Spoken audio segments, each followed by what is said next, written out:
So today our topic is what is the sample. In this lecture we can define sample process and types of sample. What is a sample? Sample is the representative portion of the bulk material. कोई भी bulk material लिया है हमने, कोई large bulk कहते हैं large material को, उसमें से एक रिप्रेजेंटेटिव पोर्शन को हम क्या कहते हैं? सैंपल। तो जो सैंपल प्रोसेस है, अब सैंपल को कलेक्ट कैसे करते हैं, उसका प्रोसेस क्या होगा? The process by which we can collect a representative portion or small amount of the material that accurately represent the bulk of the material being analysed. ठीक है, मतलब कि बल्क ऑफ द मटेरियल लिया है हम लोगों ने, ये हमारे पास फर्स्ट कर ले एग्जांपल के तौर पर, ये हमारे पास बल्क मटेरियल है और इसमें से हमने रिप्रेजेंटेटिव पोर्शन कैसे लेना है कि हमने डिफरेंट साइड से, मतलब कि डिफरेंट साइड से हमने अपना सैंपल को टेक करना है। फिर जो होगा उन सबको हमने क्या कर लेना है, ले लेना है, सैंपल को ले लेना है।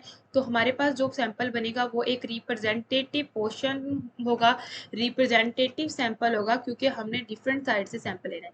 ये नहीं करना कि हमने सैंपल जो है एक ही साइड से ले लेना है, वो हमारा सैंपल नहीं कहलाएगा, बल्कि सैंपल को हम जो है एक रिप्रेजेंटेटिव पोर्शन बनाना है पूरे बल्क मटेरियल का। ठीक है, ताकि हम इसको एनालाइज करें। ठीक है, और सैंपल की प्रॉपर्टी ये है कि सैंपल होमोजेनियस होना चाहिए for absolute accuracy of the sample. ठीक है, एक्यूरे एब्सोल्यूट एक्यूरेसी के लिए हमने सैंपल जो है होमोजेनियस होना चाहिए, और जो सैंपल है वो हमारे कंसिस्ट करना चाहिए हमारे entire body of the material पर। ठीक है, size of the sample must be small होना चाहिए। लिक्विड में हम ml लेते हैं, सॉलिड में g और ग्राम और mg लेते हैं, और गैसेज में लीटर ml सेंटीमीटर क्यूब लेते हैं। और डिवाइस, ऐसी डिवाइस यूज़ करनी है ताकि हमारी वो पॉसिबिलिटी ऑफ एरर्स को क्या कर सके, मिनिमाइज कर सके। ऐसी device totally independent methods of sample to minimise the possibility of errors. ठीक है, and the next we can study types of sample.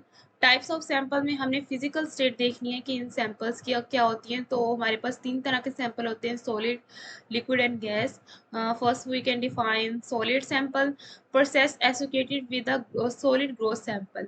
जो हमारे पास प्रॉब्लम जो एसोसिएट होते हैं वो सॉलिड ग्रोथ सैंपल के साथ वो क्या होते हैं कि इसकी जो है इन होमोजेनिटी ऑफ द मटेरियल की क्या होती है, इन होमोजेनिटी होती है, वेरिएशन पार्टिकल साइज में। ठीक है, लाइक आपको एग्जांपल के तौर पे एक चीज़, लाइक हम लोगों ने क्या लिया, NOH हमने सॉलिड फॉर्म में लिया हुआ है, तो जो उसके पार्टिकल्स होंगे वो आपस में वेरिएशन शो करेंगे कि एक ही साइज़ के पार्टिकल्स नहीं होंगे, बल्कि मुख्तलिफ तरह के जो है वो पार्टिकल्स होंगे। तो इसलिए कहते हैं कि इसका पार्टिकल साइज जो है वेरिएशन करता है और ये इनहोमोजेनिटी होती है। ठीक है, ग्रोथ सैंपल लेने से पहले हमारे पास ये सेटिस्फैक्टरी होनी चाहिए कि हमारा मटेरियल क्या हो, होमोजीनियस हो, तो which is taken is homogeneous. तो हमारे पास सॉलिड सैंपल लेते हुए कोई प्रॉब्लम एसोसिएट होती है, अब इनको कैसे हल करना है वो हम देखेंगे अभी। लेकिन ये पढ़ते हैं कि रैलिएबल जो रिजल्ट के लिए हम ग्रोथ सैंपल को कलेक्ट करेंगे बल्क मटेरियल से, वो कितना लेंगे, 150 लेंगे, 100 of the bulk, 100 of the bulk material लेंगे, बल्क मटेरियल में से इतना पोर्शन लेंगे हम अपना रेलिएबल रिजल्ट के लिए। ठीक है, तो हम इस प्रॉब्लम को जो सॉलिड में जो ये हम इनहोमोजेनिटी और वेरिएशन शो हुई थी वो कैसे हम कम कर सकते हैं कि हम ग्राइंडिंग करें अपने, और ग्राइंडिंग करके हमारा जो साइज होगा पार्टिकल्स का जो वो क्या होगा, कम हो जाएगा, और मिक्स करें टू इंश्योर द होमोजेनिटी, और मिक्सिंग करें ताकि हम अपनी होमोजेनिटी को इंश्योर कर सकें। ठीक है, और एक ये चीज़ हमारी क्या है, इन होमोजेनिटी को होमोजेनिटी बना देगा, इंश्योर कर देगा। और स्टोरेज में क्या करेंगे, अब्जॉर्प्शन या अब्जॉर्प्शन की वजह से ये अपनी कंसंट्रेशन को चेंज करता है, तो हम जो है इसको एक प्रॉपर कंटेनर में क्या करेंगे, स्टोर करेंगे। ठीक है, अब्जॉर्प्शन भी हो रही होती है, अब्जॉर्प्शन भी हो रही होती है, तो लाइक हम इसको प्रॉपर कंटेनर में क्या करेंगे, इसको स्टोर करेंगे। एग्जाम्पल के तौर पर हमने सीमेंट का बैग लिया है, ठीक है, उसमें से जो है हमने जो है कलेक्ट किए 15 बैग्स हैं। आप मतलब कि 15 बैग लेने के बाद जो है हम लोगों ने क्या करना है, ईच बैग में से हम लोगों ने सैंपल को कलेक्ट करना है, और फिर उसका जो है सैम्पलिंग, बाय सैम्पलिंग प्रोसेस के जरिए, मतलब सैम्पलिंग प्रोसेस क्या है, ईच बैग से हमने सैंपल को कलेक्ट करना है। ठीक है, और हमने अपना सैंपल बना देना है। इसके बाद यहाँ तक जो है सॉलिड कंप्लीट हुआ है, अब हमारा लिक्विड सैंपल होता है। ठीक है। लिक्विड सैंपल जो है वो टेंड टू बी होमोजीनियस होगा और इसकी एक ही फेस होगी, हम इसको इजियर जो है गेट कर सकते हैं। Liquid mix by diffusion, liquid जो है मिक्स होते हैं बाय डिफिजन के ज़रिए। It is easy to get homogeneous by shaken process करने से हम होमोजीनियस सैंपल को क्या कर सकते हैं, ले सकते हैं। ठीक है। प्रैक्टिकल पर्पस में सैंपल जो ब्लड है वो इजीली हम कलेक्ट कर सकते हैं, लेकिन यूरेन का जब हम सैंपल लेते हैं तो उसकी जो कंपोजिशन है वो वेरी करती है। ठीक है। इसीलिए हम जो यूरिन का सैंपल है वो 24 आवर सैंपल कलेक्शन है, वो हम मोर रिप्रेजेंटेटिव होगा। तो जो टाइमिंग वो सैंपल है वो भी हमारी बहुत ज़्यादा इंपॉर्टेंट करती है, क्योंकि कंपोजिशन ऑफ ब्लड वो भी वेरी करता है हमारा बिफोर या आफ्टर मील, पहले या बाद में जो खाना खा रहे हैं उसके पहले या बाद में जो हमारी कंपोजिशन ऑफ ब्लड है वो भी चेंज होगी। इसलिए हम पेशेंट को डॉक्टर जो पेशेंट को एडवाइस करते हैं कि आपने जो है नंबर्स ऑफ आवर्स के लिए जो है फास्ट करना है सैंपल लेने से जो है पहले। ठीक है। जो ब्लड सैंपल है वो हम लोग एनालाइज करते हैं होल ब्लड के लिए, मतलब कि ये एक रिप्रेजेंटेटिव ही पोर्शन हो गया ना, कि हम होल ब्लड का एनालाइज करने के लिए हम एक ब्लड सैंपल लेते हैं और इसको सेपरेट करते हैं शील्ड मतलब कि प्लाज्मा में और सीरम में। जो हम रेड ब्लड सेल्स की कंसंट्रेशन जो है वो वेरी करती है, इसलिए हम इसको नहीं टेक कर सकते। इसलिए हम जो क्या करते हैं, सीरम या प्लाज्मा है उसको हम टेकन लेते हैं अपने ब्लड सैंपल के लिए। ठीक है। इसके बाद अगर हमारे जो है लिक्विड जो है नॉन होमोजीनियस होगा तो हम छोटी सी अमाउंट में लेंगे, उसको शेकन करेंगे और सैंपल जो है इसका इमीडिएटली ले लेंगे। ठीक है।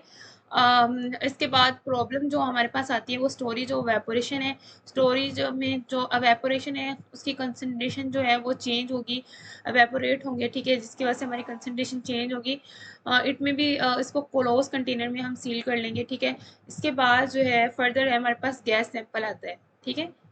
गैस सैंपल जो है वो मोर होमोजीनियस होगा सॉलिड या लिक्विड में। ठीक है।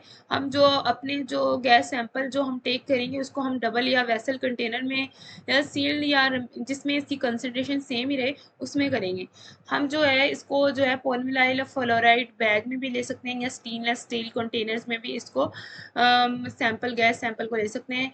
और इसको क्या करेंगे, हम कलेक्ट जो है वो रैपिडली कलेक्ट करेंगे और over a long period times small orifice to slowly fill the bag. हम छोटा सा मतलब कि सुराख होगा ताकि हम बैग को अपने फिल कर सकें। अगर ब्रीथ हम सैंपल ले रहे हैं तो हमने सब्जेक्ट को क्या एवोकेटेड बैग में जो है ब्लो करना है। ठीक है।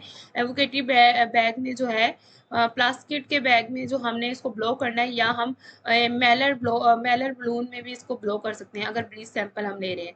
तो ऑटो एग्जॉस्ट है वो भी कलेक्ट होगा इन लार्ज एवोकेटेड बैग में। ठीक है। लार्ज एवोकेटेड मतलब कि बड़े जो प्लास्टिक के बैग है उसमें ऑटो एग्जॉस्ट भी कलेक्ट होगा। टेम्परेचर या प्रेशर जो है वो हमारी कंसनट्रेशन ऑफ सैंपल की अफेक्ट करेगी। ठीक है। इसमें ये मेन पॉइंट है, ये भी याद रखना है। और ये जो है कार्बन डाइऑक्साइड ऑक्सीजन है एज ए लिक्विड के तौर पर हम लेंगे, इसको गैस सैंपल के तौर पर नहीं लेंगे, क्योंकि ये लिक्विड में क्या हो जाते हैं, डिजोल्व हो जाते हैं। That's why carbon dioxide oxygen को हम गैस सैंपल में नहीं ले सकते। तो इसके बाद फर्दर हम डिफाइन करते हैं ग्रोथ सैंपल क्या होती है। हमारा ये इंडिविजुअल यूनिट होता है, कलेक्शन ऑफ इंडिविजुअल यूनिट होता है। ठीक है। इंडिविजुअल यूनिट्स का कलेक्शन होता है और ग्रोथ सैंपल कंसिस्ट करते हैं हमारे several portion of material to be tested, मतलब कि हमारे सेवरल पोर्शन ऑफ मटेरियल पर कंसिस्ट करता है जिसको हमने टेस्ट करना होता है। ठीक है। और sample corresponds to several parts from different parts of the bulk material. वही बात है, उसको ही रिपीट किया हुआ है कि हमने जो सैंपल लेना है वो different parts of the bulk material से लेना है ताकि हमारे वो सेवरल पार्ट्स को क्या करे, क्रॉसबॉन्ड कर सके, डिफाइन कर सके। केमिस्ट जो काल कलेक्शन ऑफ सैम्पलिंग यूनिट को ग्रोथ सैंपल करते हैं। जो भी हम लोग कोई भी कलेक्शन सैंपल यूनिट लेंगे हमने ग्रोथ सैंपल ही हमेशा लेना है। और लेबोरेटरी सैंपल, जब लेबोरेटरी में उसकी लेबोरेटरी सैंपल क्या होते हैं कि हमने लेबोरेटरी सैंपल ये होता है कि हमने जो है इसका जो ग्रोथ सैंपल है उसका रिड्यूस कर देना है, तो हमारे पास जो पार्ट आएगा वो उसको क्या बना देगा, होमोजीनियस बना देगा, और उसको हम लेबोरेटरी सैंपल कहेंगे। Basic we can say laboratory sample in small portion called gross sample. ठीक है। और इसके बाद एनालिसिस सैंपल क्या होते हैं। Analysis sample is that which actually analyse, जिसे हम क्या करते हैं, एक्चुअली एनालाइज करते हैं। So this is our topic. इंशाल्लाह अब मुझे लगता है कि आप लोगों को, उम्मीद है कि आपको समझ आई होगी। ओके, अल्लाह हाफिज़।